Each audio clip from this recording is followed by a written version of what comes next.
Hi friends, welcome back to the channel Manjushree general and kitchen. I hope so ಎಲ್ಲರೂ ಚೆನ್ನಾಗಿದ್ದೀರಾ ಅನ್ಕೊತೀನಿ. ಹಾಗೆ ನಾವು ಕೂಡ ನಿಮ್ಮ ಒಂದು ಪ್ರೀತಿ ಮತ್ತು ಪ್ರೋತ್ಸಾಹದಿಂದ ಚೆನ್ನಾಗಿದ್ದೀವಿ. ಸೊ ನಾನಿವತ್ತು ಮಾಡಿ ತೋರಿಸ್ತಾ ಇರುವಂತಹ ಈ ಕೇಕ್ ಏನಿದೆ, ಒಲೆನ ಹಚ್ಚದೆ ನಾನು ಹಾಗೆ ಈ ಕೇಕನ್ನು ಒಂದು ಚಾಲೆಂಜ್ ಆಗಿ ತೊಗೊಂಡಿದ್ದೀನಿ. ನನಗೆ ಈ ಒಂದು ಚಾಲೆಂಜನ್ನು ಕೊಟ್ಟಿರೋರು ಯಾರಂತ ನಾನು ಕೊನೆಯದಾಗಿ ಹೇಳ್ತೀನಿ. ಸೊ ಮಿಸ್ ಮಾಡದೆ ಎಂಟುವರೆಗೂ ಈ ವಿಡಿಯೋನ ನೋಡಿ. ಹಾಗೆ ಈ ಒಂದು ಲಾಕ್ಡೌನ್ ಟೈಮ್ಗೆ ಅಥವಾ ಏನಾದರೂ ಆ್ಯನಿವರ್ಸರಿ ಬರ್ತ್ಡೇ ಇದ್ದರೆ ತುಂಬಾ ಕಷ್ಟ ಅಲ್ವಾ. ಹಾಗಾಗಿ ಕ್ವಿಕ್ಕಾಗಿ ನಾವು ಈ ಕೇಕನ್ನು ರೆಡಿ ಮಾಡಿಕೊಂಡು ಸಖತ್ತಾಗಿ ಒಂದು ಸೆಲೆಬ್ರೇಷನನ್ನು ಮಾಡ್ಕೊಳ್ಬೋದು. ಸೊ ಈ ಒಂದು ಕೇಕ್ ಯಾವ ರೀತಿ ಮಾಡೋದು ಅಂತ ನೋಡೋಕ್ಕೂ ಮುಂಚೆ ನನ್ನ ಚಾನಲ್ಗೆ ಇನ್ನೂ ಯಾರೆಲ್ಲ ಸಬ್ಸ್ಕ್ರೈಬ್ ಆಗಿಲ್ಲ ಪ್ಲೀಸ್ ಸಬ್ಸ್ಕ್ರೈಬ್ ಮಾಡ್ಕೊಳ್ಳಿ. ಹೊಸಬ್ರು ನೋಡ್ತಾ ಇದ್ರು ಕೂಡ ಸಬ್ಸ್ಕ್ರೈಬ್ ಮಾಡ್ಕೊಳ್ಳಿ. ಹಾಗೆ ಯಾವುದೇ ಕಾರಣಕ್ಕೂ ಲೈಕ್ ಕೊಡೋದನ್ನು ಮಿಸ್ ಮಾಡಬೇಡಿ. Thank you. ಬನ್ನಿ ನೋಡೋಣ ಯಾವ ರೀತಿ ಮಾಡೋದು ಈ ಒಂದು ಕೇಕ್ ಅಂತ. ಮೊದಲಿಗೆ ನಾನಿಲ್ಲಿ ಸುಮಾರು 6 ರಿಂದ 7 ಬ್ರೆಡ್ ಪೀಸನ್ನು ತಗೊಂಡಿದ್ದೀನಿ. ಹಾಗೆ ಓರಿಯೋ ಬಿಸ್ಕಿಟನ್ನು ತಗೊಂಡಿದ್ದೀನಿ. ನೋಡ್ಬೋದು, ತುಂಬ ಸಾಮಗ್ರಿಗಳೇನು ಬೇಕಾಗಿಲ್ಲ. ಆನಂತರ 1 ಸ್ಪೂನಷ್ಟು ಸಕ್ಕರೆಯನ್ನು ತಗೊಂಡಿದ್ದೀನಿ. ಹಾಗೆ 1 ಬೌಲ್ನಷ್ಟು ಹಾಲನ್ನು ತಗೊಂಡಿದ್ದೀನಿ. ನೋಡಿ, ಇಷ್ಟೇ ಬೇಕಾಗೋದು, ಮತ್ತೆ ಏನು ಬೇಕಾಗಿಲ್ಲ. ಹಾಗೆ ನಾವು ಗ್ಯಾಸ್ ಕೂಡ ಹಚ್ಚಬೇಕಾಗಿಲ್ಲ, ಕೇಕ್ ಟಿನ್ನರು ಕೂಡ ಬೇಕಾಗಿಲ್ಲ. ಆರಾಮಾಗಿ ನಾವು ಕೇಕನ್ನು ಮಾಡ್ಕೊಳ್ಬೋದು. ಇವಾಗ ಸುತ್ತಲೂ ಏನಿದೆ ಬ್ರೌನ್ ಕಲರ್ ಅದನ್ನು ತೆಗಿಬೇಕಾಗುತ್ತೆ, ಬ್ರೆಡ್ ಸೈಡ್ಸನ್ನು. ನೋಡಿ, ಈ ಥರ ಎಲ್ಲ ಬ್ರೆಡ್ಗೂ ಕೂಡ ಇದೇ ಥರ ತೆಗೆದು ಇಡಬೇಕಾಗುತ್ತೆ. ನೋಡ್ಬೋದು, ಇವಾಗ ತೆಗೆದಾಯಿತು. ಎಲ್ಲ ಬ್ರೆಡ್ಡನ್ನು ಕೂಡ ತೆಗೆದು ಇಟ್ಟಿದ್ದೀನಿ. ಇದು ಬೇರೆ ಏನಕ್ಕಾದರೂ ಬೇಕಿದ್ದರೆ ನೀವು ಯೂಸ್ ಮಾಡ್ಕೊಳ್ಬೋದು. ಮಿಕ್ಸಿಗೆ ಇಟ್ಬಿಟ್ಟು ಪೌಡರ್ ಮಾಡಿಟ್ರೆ ಏನಾದರೂ ಲಾಡು ಏನಾದರೂ ಮಾಡಬೇಕು ಅಂದರೆ ಮೇಲ್ಗಡೆ ಉದ್ರಿಸಿದ್ರೆ ಸ್ಟೇಟ್ ಬೇಕರಿ ಸ್ಟೈಲ್ನಲ್ಲೇ ಕಾಣುತ್ತೆ. ನೋಡಿ, ಹಾಗೆ ನಾನು 1 ಪ್ಯಾಕೆಟ್ ಓರಿಯೋ ಬಿಸ್ಕಿಟನ್ನು ತೊಗೊಂಡಿದ್ನಲ್ವ, ಅದರಲ್ಲಿ ನಾನು ಅರ್ಧ ಭಾಗನ ತೊಗೊಂಡಿದ್ದೀನಿ, ಪೂರ್ತಿ ಬೇಕಾಗಿಲ್ಲ. ಸೊ ನೀವು ಜಾಸ್ತಿ ಕೇಕ್ ಕ್ವಾಂಟಿಟಿ ಮಾಡ್ತೀನಿ ಅಂದರೆ 1 ಪಾಕೆಟ್ ಪೂರ್ತಿ ಬೇಕಾಗುತ್ತೆ.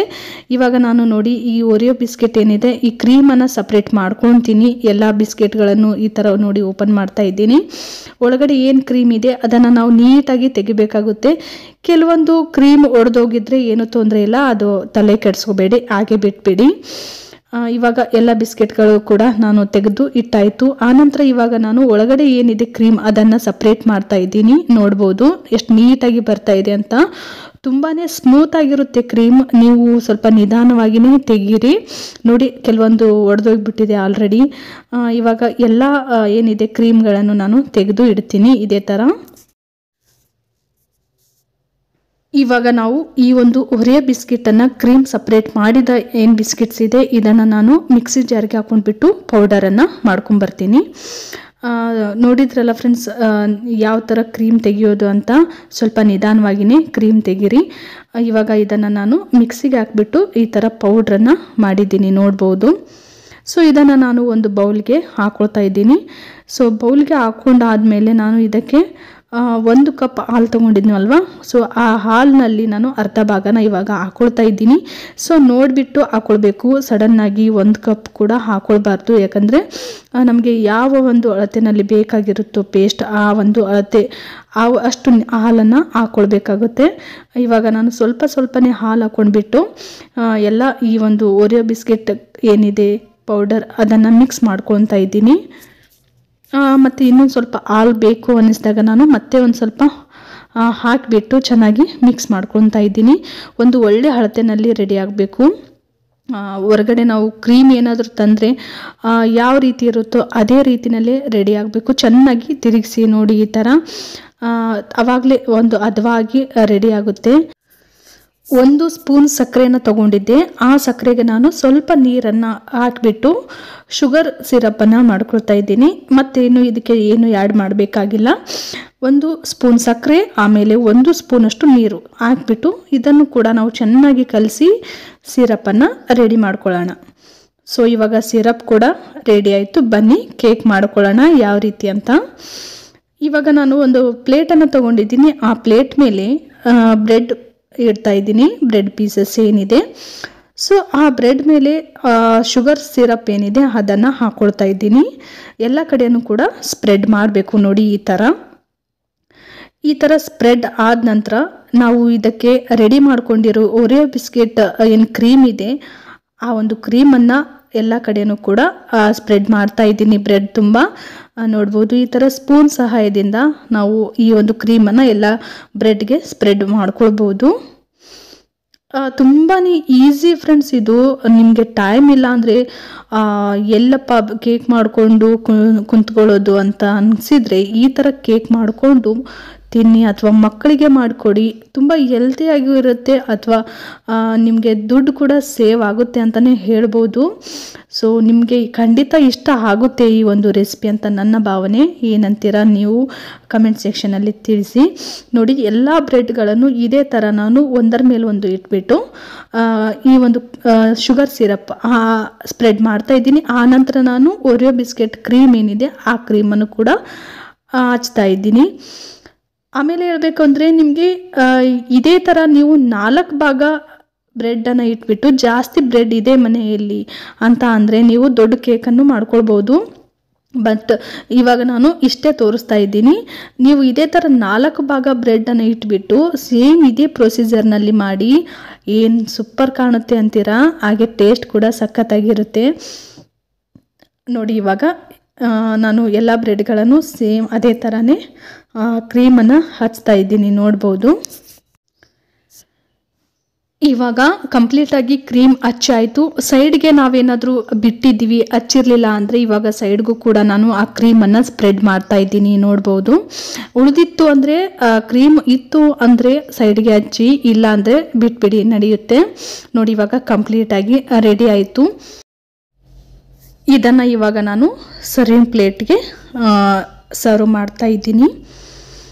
ಸ್ವಲ್ಪ ಕೆಳಗಡೆ ಕ್ರೀಮನ್ನು ಹಾಕಿಬಿಟ್ಟು ಆನಂತರ ಕೇಕನ್ನು ಅದ್ರ ಮೇಲೆ ಇಡ್ತಾ ಇದ್ದೀನಿ.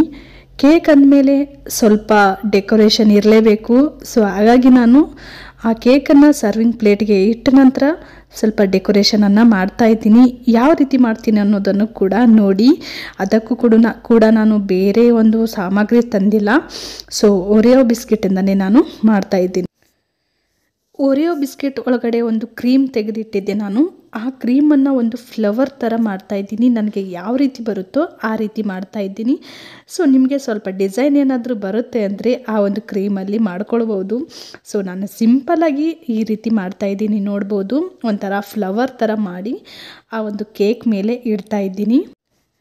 ನಿಮಗೆ ಯಾವ ಥರ ಬೇಕೋ ಆ ಥರ ಡಿಸೈನ್ ಮಾಡ್ಕೊಂಡ್ಬಿಟ್ಟು ನೀವು ಯಾವ ಥರ ಬೇಕೋ ಆ ಥರ ನೀವು ಕೇಕನ್ನು ಮಾಡ್ಕೊಳ್ಬೋದು. ಜಸ್ಟ್ ನಾನು ಈ ಥರ ಮಾಡಿ ಇಡ್ತಾ ಇದ್ದೀನಿ. ಸೊ ನೋಡ್ಬೋದು, ಆ ಒಂದು ಬಿಸ್ಕೆಟ್ ಒಳಗಡೆ ಕ್ರೀಮ್ ಇರುತ್ತಲ್ಲ, ಆ ಕ್ರೀಮನ್ನು ತೆಗೆದಿಟ್ಟಿದ್ದೆ. ಸೊ ಆ ಒಂದು ಕ್ರೀಮಿಂದ ನಾನು ಈ ಥರ ಫ್ಲವರ್ಸ್ ಮಾಡಿ ಕೇಕ್ನಲ್ಲಿ ಇಡ್ತಾ ಇದ್ದೀನಿ. ಆಮೇಲೆ ಏನಾದರೂ ಬೇರೆ ಬೇರೆ ಒಂದು ಕೇಕ್ ಡೆಕೋರೇಷನ್ ಸಂಬಂಧಪಟ್ಟಂಗೆ ಇದ್ದರೆ ನೀವು ಅದನ್ನು ಕೂಡ ಹಾಕ್ಬೋದು. ಮಧ್ಯದಲ್ಲಿ ನಾನು ಒಂದೊಂದು ಚೆರಿನ ಇಡ್ತಾ ಇದ್ದೀನಿ. ನೋಡಿ, ಈ ಥರ ನಾ ಆಗಲೇ ಹೇಳಿದಾಗೆ ನಿಮಗೆ ಯಾವ ರೀತಿ ಬೇಕೋ ಆ ರೀತಿ ನೀವು ಕೇಕನ್ನು ಈ ಥರ ಡೆಕೋರೇಟ್ ಮಾಡ್ಕೊಳ್ಬೋದು. ಸೊ ಕಂಪ್ಲೀಟಾಗಿ ನಮ್ಮ ಈ ಒಂದು ಯಾವುದೇ ಒಲೆಯನ್ನು ಹಚ್ಚದೆ ಹಾಗೆ ಹೊರಗಡೆ ಕ್ರೀಮ್ ಆಗಿರಲಿ, ಮತ್ತು ನಾವು ಕೇಕ್ ಟಿನ್ನರ್ ಇಲ್ಲದೇ ಕೇಕನ್ನು ರೆಡಿ ಮಾಡಿ ತೋರಿಸ್ತಾ ಇದ್ದೀನಿ. ಯಾವ ರೀತಿ ಆಗಿದೆ ಅಂತ ನನಗೆ ತಪ್ಪದೆ ಕಮೆಂಟ್ ಸೆಕ್ಷನಲ್ಲಿ ತಿಳಿಸಿ. ಸೊ ಖಂಡಿತ ಈ ಒಂದು ಇವತ್ತಿನ ಕೇಕ್ ರೆಸಿಪಿ ನಿಮಗೆ ಇಷ್ಟ ಆಗಿದೆ ಅಂದ್ಕೊತೀನಿ. ಯಾವುದೇ ಒಂದು ಬರ್ತ್ಡೇ ಪಾರ್ಟಿ ಇರಲಿ ಅಥವಾ ಆ್ಯನಿವರ್ಸರಿ ಇರಲಿ, ಅದರಲ್ಲೂ ಇವಾಗ ಸಂಡೇ ಸ್ಯಾಟರ್ಡೇ ಕರ್ಫ್ಯೂ ಬೇರೆ ಅಂತಿದ್ದಾರೆ, ಅಂಥ ಟೈಮ್ನಲ್ಲಿ ನೀವು ಆರಾಮಾಗಿ ಮಾಡಿಕೊಂಡು ತಿನ್ನೋದ್ರಿಂದ ಮನೆಯವ್ರಿಗೂ ಖುಷಿ ಆಗುತ್ತೆ, ಹಾಗೆ ನಿಮಗೂ ತೃಪ್ತಿ ಅನಿಸುತ್ತೆ. ಸೊ ಖಂಡಿತ ಫ್ರೆಂಡ್ಸ್, ನೋಡಿದ್ರಲ್ಲ, ನೋಡಿ ಕಟ್ ಮಾಡಿ ಕೂಡ ತೋರಿಸ್ತಾ ಇದ್ದೀನಿ ಎಷ್ಟೊಂದು ಚೆನ್ನಾಗಿ ಲೇಯರ್ ಬಂದಿದೆ ಕೇಕ್ ಅಂತ. ಸ್ವಲ್ಪ ಫ್ರಿಜ್ಜಲ್ಲಿ ಇಟ್ಬಿಟ್ಟು ಆನಂತರ ಕಟ್ ಮಾಡಿದರೆ ಇನ್ನೂ ಚೆನ್ನಾಗಿ ಬರುತ್ತೆ, ನೋಡ್ಬೋದು ಎಷ್ಟೊಂದು ಚೆನ್ನಾಗಿ ಲೇಯರ್ ಬಂದಿದೆ ಅಂತ. ಸೊ ಖಂಡಿತ ಫ್ರೆಂಡ್ಸ್, ಈ ಒಂದು ಕೇಕ್ ರೆಸಿಪಿ ನಿಮಗೆ ಇಷ್ಟ ಆಗಿದೆ ಅಂದ್ಕೊತೀನಿ. ಇಷ್ಟ ಆಗಿದರೆ ಗೊತ್ತಲ್ಲ, ಒಂದು ಲೈಕ್ ಕೊಡೋದನ್ನು ಮರಿಬೇಡಿ. ಹಾಗೆ ನಿಮ್ಮ ಫ್ರೆಂಡ್ಸ್ ಆ್ಯಂಡ್ ಫ್ಯಾಮಿಲಿಗೆ ಶೇರ್ ಮಾಡಿ, ಅವ್ರಿಗೆ ತುಂಬ ಯೂಸ್ಫುಲ್ ಆಗುತ್ತೆ. ಹಾಗೆ ಮತ್ತೊಂದು ಹೊಸ ರೆಸಿಪಿ ಅಥವಾ ಹೊಸ ವ್ಲಾಗೊಂದಿಗೆ ಸಿಗ್ತೀನಿ. ಅಲ್ಲಿವರೆಗೂ ಎಲ್ಲರೂ ಖುಷಿಯಾಗಿರಿ. ಆಗಲೇ ಹೇಳಿದಾಗೆ ಹೊಸಬ್ರು ಯಾರಾದರೂ ಇದ್ದರೆ ಸಬ್ಸ್ಕ್ರೈಬ್ ಮಾಡಿಕೊಂಡು ನನ್ನ ಚಾನಲನ್ನು ನೋಡಿ. ಮತ್ತೆ ಸಿಗ್ತೀನಿ. ಅಲ್ಲಿವರೆಗೂ ಎಲ್ಲರೂ ಖುಷಿಯಾಗಿರಿ. Thank you for the watching. Thank you.